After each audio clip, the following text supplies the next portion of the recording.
जो वो गुफा है जहाँ पर भगत सिंह रुके थे वो कैसी दिखाई देती है, उस पर गौर करते हैं। आइए मेरे साथ और उस जगह को हम दिखाते हैं कि कैसे जिस जगह की चर्चा है जहाँ लगभग 3 दिन गुजारे थे कि यही वो गुफा है जहाँ भगत सिंह लगभग 3 दिन रुके थे। स्वतंत्रता दिवस का दिन है, आज देश सेलिब्रेट कर रहा है उस दिन को जिस दिन हमें आज़ादी मिली थी। हर साल आज के दिन को याद किया जाता है, लेकिन आज़ादी इतनी आसान नहीं थी। अगर क्रांतिकारी अपनी जान न्योछावर ना करते तो शायद आज भी हम अंग्रेज़ों के गुलाम होते। अभी आप सोच रहे होंगे कि इस गेट के सामने क्यों खड़ा हूँ, इस आश्रम के सामने मैं क्यों खड़ा हूँ। दरअसल ये आश्रम आज वो गाथा आपके सामने रखेगा जिससे आपको पता चलेगा कि कैसे क्रांतिकारियों ने ताकत झोंक दी थी हिंदुस्तान को अंग्रेज़ों के चंगुल से आज़ाद कराने की। यह आश्रम है फुलवारी आश्रम, जहां शहीद आज़म भगत सिंह रहे थे। जब अंग्रेज़ उन्हें चप्पे चप्पे पर ढूंढ रहे थे तब इसी आश्रम में वो छिप चुके थे और अंग्रेज़ों को नाकों तले चने चपवा दिए थे। वो ढूंढ रहे थे, पूरी फोर्स उनकी लगी हुई थी, लेकिन वो उनको यहां से ढूंढ नहीं पाए। ये धरती वैसे भी क्रांतिकारियों की है। यहां पर नमक सत्याग्रह खत्म हुआ था, उसके बाद से इसकी चर्चाएं बहुत तेज हो गई। लेकिन आज शायद आपको ना पता हो कि सहारनपुर में एक ऐसी जगह भी है जहां पर भगत सिंह लगभग 3 दिन रुके थे बिना कुछ खाए पिए। जब अंग्रेजों का पहरा था, उस छोटी सी गुफा को आज मैं आपके सामने रखूंगा, इस आश्रम की, जो बताएगी कि कैसे शहीद आज़म भगत सिंह, हम बहुत लाइनें सुनते हैं ना, सरफरोशी की तमन्ना अब हमारे दिल में है, देखना है जोर कितना बाजुए कातिल में है। तो जैसे ये लाइनें शुरू होती हैं रोंगटे खड़े हो जाते हैं। और आज इस आश्रम के अंदर मैं आपको लेकर आया हूँ। फुलवारी आश्रम बहुत ऐतिहासिक आश्रम है। यहाँ पर आप देख सकते हैं कि जो युवा हैं वो किस तरीके से यहाँ पर दंगल करते हैं, कुश्ती करते हैं, उसकी प्रैक्टिस करते हैं। अभी वो पूरी जगह मैं आपको दिखाऊंगा, लेकिन ये प्राचीन बहुत है, ऐतिहासिक बहुत है। भले इसको उस तरीके से ना संजोया गया हो, लेकिन आप समझिए कि यहाँ पर अभी भी पूरी तरीके से कुश्ती चल रही है। लेकिन सबसे पहले मैं आपको वो जगह दिखा दूं जिस जगह को आप देखना चाहते होंगे। और इस वक्त हमारे साथ जो हैं साधक भी हैं यहाँ के। क्या नाम है आपका? साधक विजय। साधक विजय। तो साधक विजय, थोड़ा बताइए इस जगह के बारे में, किस तरीके से बहुत प्राचीनतम है, ऐतिहासिक है, क्रांतिकारियों की भूमि है, किस तरीके से आप इसको देखते हैं? हाँ, जैसे कि अभी आप देख रहे हो इसका थोड़ा सा डेवलप हुआ है। पहले ऐसा नहीं था, पहले यहाँ पूरा जंगल ही जंगल था। जंगल इसलिए था, वो जो क्रांतिकारी आते थे यहाँ छुपते थे, उनके लिए उनकी एक शरण स्थली थी।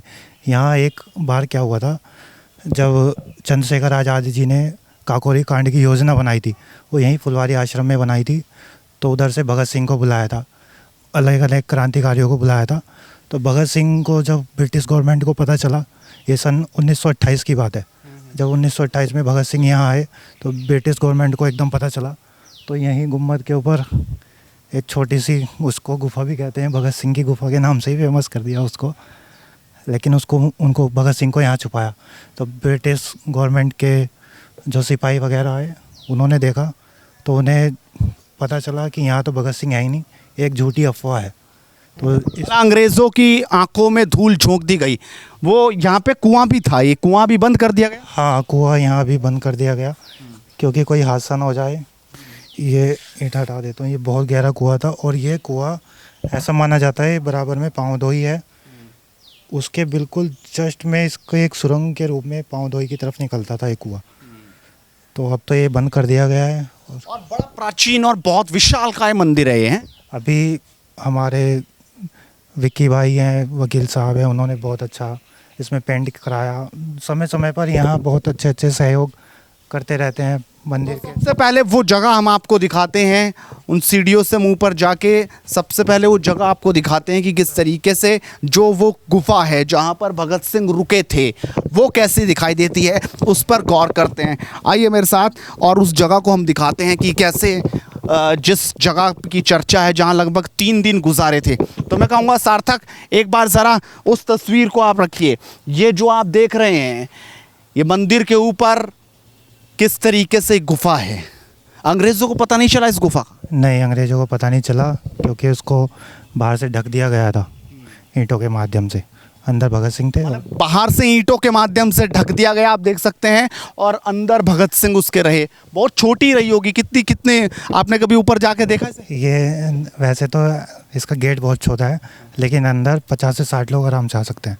इतने लोग? हाँ जी, इतने लोग आराम से आ सकते हैं। पूरी गुम्बद है, आराम से बल्कि बैठ भी सकते हैं। बहुत चौड़ी गुफा है। तो यहाँ अंदर बंद रहे बिल्कुल 3 दिन तक? हाँ, नहीं 3 दिन तक नहीं, कुछ समय के लिए। लेकिन जैसे ही, क्योंकि हमारे इधर भी मुखबिर वगैरह थे ना अंग्रेज़ों के, तो उन्होंने बता दिया था। लेकिन फिर उनको काकोरी कांड की योजना बनाने के, तो उनको निकाल दिया गया था फिर। तो समझा जा सकता है कि यही वो गुफा है जहां भगत सिंह लगभग 3 दिन रुके थे।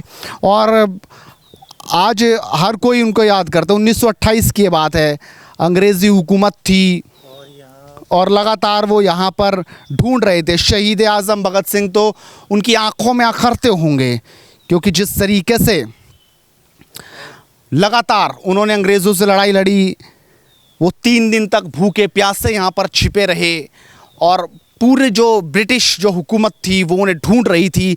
लेकिन यहाँ पर वो लगातार दमखम के साथ अपने हौसले बुलंद करके यहाँ पर थे।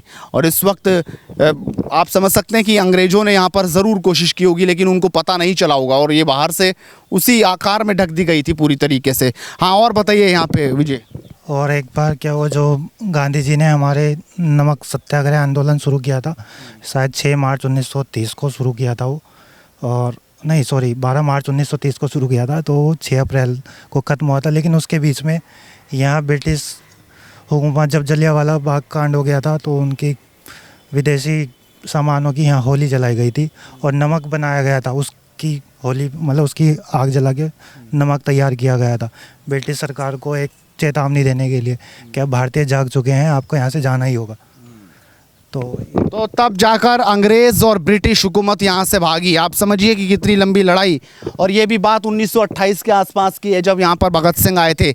यानी इतने दशकों का लंबा सफ़र, किस तरीके से भारत के जो क्रांतिकी वीर थे उन्होंने लंबी लड़ाई लड़ी और तब जाकर आप सभी को आज़ादी यहाँ पर दिलाई। और बहुत ऐतिहासिक जगह आप देख सकते हैं, बहुत ही ऐतिहासिक है, प्राचीनतम है, ये आप देख सकते हैं जी। मैं और बताना चाहूँगा, गुरुकुल कांगड़ी का पूरा जत्था, मतलब सहारनपुर से ही नहीं, सहारनपुर के बाहर से हरिद्वार, नजीबाबाद और इधर लंढौरा रियासत के सारे, मतलब उस टाइम पूरे भारतीय एक थे।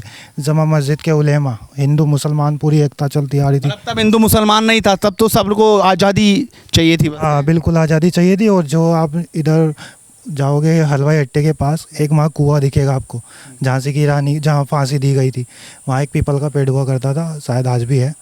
तो वहाँ अब तो उसको ढक दिया गया कुएं को, वहाँ फांसी देते थे सारे अंग्रेज़ क्रांतिकारियों को। तो वो बहुत ही क्रांतिकारी स्थल है। वहाँ से जाके जत्थे लाला अख्तर प्रसाद, जो हमारे बड़े बड़े सराफ वगैरह थे, सराफे बाजार से होता हुआ जत्था, हिंदू मुसलमान पूरे दमकम के साथ, और जमा मस्जिद के उलेमा, सारे हिंदू मुसलमान यही सत्याग्रह किया था।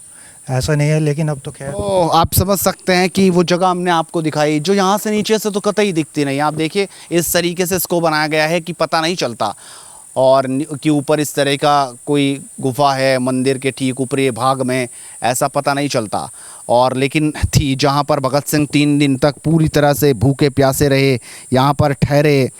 और उसके बाद जब तलाश बड़ी तेज़ हुई, अंग्रेज़ों का पैरा हट गया, तो वो तमाम दूसरे उन वीरों के साथ यहाँ से निकल गए और पंजाब की ओर अग्रसर हो गए। लेकिन बहुत ज़्यादा ऐतिहासिक, प्राचीनतम और अद्भुत जगहों में से एक। और आप समझ सकते हैं कि भले ही आज लोगों के लिए आज का दिन ही ऐसा लगता हो कि आज हमें आज़ादी मिली थी, आज हम झंडा लहराएंगे, कुछ गीत गुनगुनाएंगे तो हमारी आज़ादी का मतलब पूरा हो जाएगा। लेकिन आप समझिए कि बड़ा आसान लगता है इस वक्त ये, लेकिन उस वक्त कितना ज़्यादा मुश्किल होगा जब अंग्रेज़ों से लड़ रहे थे क्रांतिवीर, और ऐसी ऐसी जगहों पर 3 दिन तक वो ठहरे हुए थे। तो उनके प्राणों का बलिदान कभी व्यर्थ ना जाए, इसलिए देशभक्ति हर किसी में इसी तरीके से रहे। आप भी अपनी राय ज़रूर रखिए इस वीडियो पर और लगातार जुड़ रहिए हेडलाइंस इंडिया के साथ, क्योंकि इसी तरीके से मुद्दे की बात लगातार आप सभी के लिए लाता रहेगा। नमस्कार।